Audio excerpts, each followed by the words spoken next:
Salut, c'est Marc, j'espère que tu vas bien. Aujourd'hui, on va parler de la course à pied et je vais te donner 5 conseils pour les débutants. Si tu débutes la course à pied, que tu t'inities à ce sport, eh bien, tu es sur une bonne vidéo puisque je vais te partager retour d'expérience sur ce que si j'ai pu voir autour de moi et les conseils que je prône si tu débutes la course. Je fais cette vidéo aussi parce que j'ai eu beaucoup de retours sur Google Forms et je remercie toutes les personnes qui ont pris le temps d'y répondre, ça me fait très plaisir. Et c'est justement un sujet qui a intéressé pas mal de personnes. Si jamais tu n'as pas répondu au Google Forms, eh bien, je t'invite à cliquer sur le lien dans la description de la vidéo. Tu vas pouvoir me dire ce que tu as envie de voir sur la chaîne à travers ce Google Forms. Bref, passons à la vidéo. Le tout premier conseil que je vais te donner, c'est d'utiliser une paire de chaussures adaptée à la course à pied. Ne prends surtout pas une paire de chaussures de ville, une paire de chaussures plates, une paire de chaussures qui est très usée, surtout pas. Si tu te dis, bon, je vais courir 1 à 2 fois semaine, investis dans une paire de chaussures. Ne mets surtout pas très cher, ça ne sert à rien de mettre 150 € dans une paire de chaussures quand tu commences. C'est primordial puisque une paire de chaussures de course à pied amortit le choc. À chaque fois que tu cours, eh bien, il y a un appui au sol et cet appui-là, c'est tout ton poids qui se retrouve sur ton pied et il y a des répercussions sur toutes tes articulations.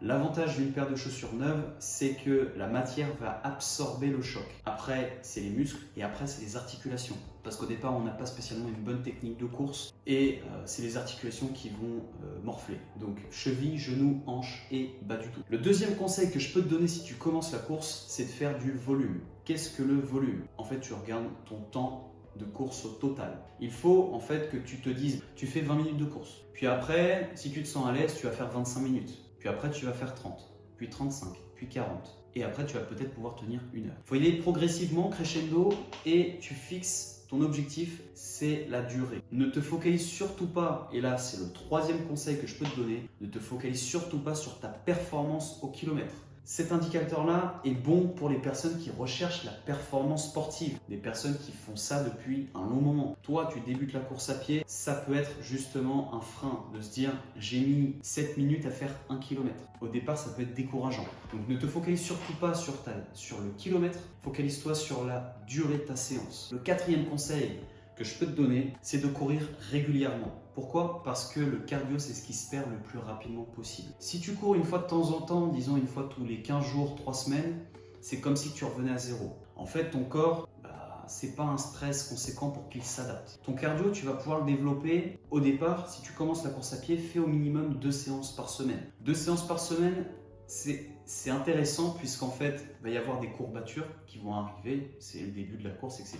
Et 2 séances, c'est idéal pour commencer à faire comprendre au corps qu'il va falloir s'adapter et développer le cardio. Par la suite, si ton objectif, c'est vraiment de continuer et faire uniquement de la course à pied, tu vas pouvoir passer à 3 fois semaine. Mais au départ, focalise-toi sur 1 à 2 séances par semaine, au minimum. Ne fais surtout pas 4-5 séances, ce sera beaucoup trop. Le 5e conseil que je peux te donner, c'est de varier la surface au sol. Varie la surface au sol puisqu'en fait, ton corps va s'habituer à l'effort que tu lui donnes. Si tu fais que de la route sur du plat, bon, c'est bien, tu vas pouvoir durer, ton corps va s'adapter. Mais change la surface. Essaie d'aller dans les bois. Si tu es à côté d'une plage, va courir au bord de la plage. Tu peux monter des escaliers. En fait, c'est une autre approche. C'est une autre approche. On va toujours continuer à travailler sur du volume, mais ton corps va s'adapter à l'environnement.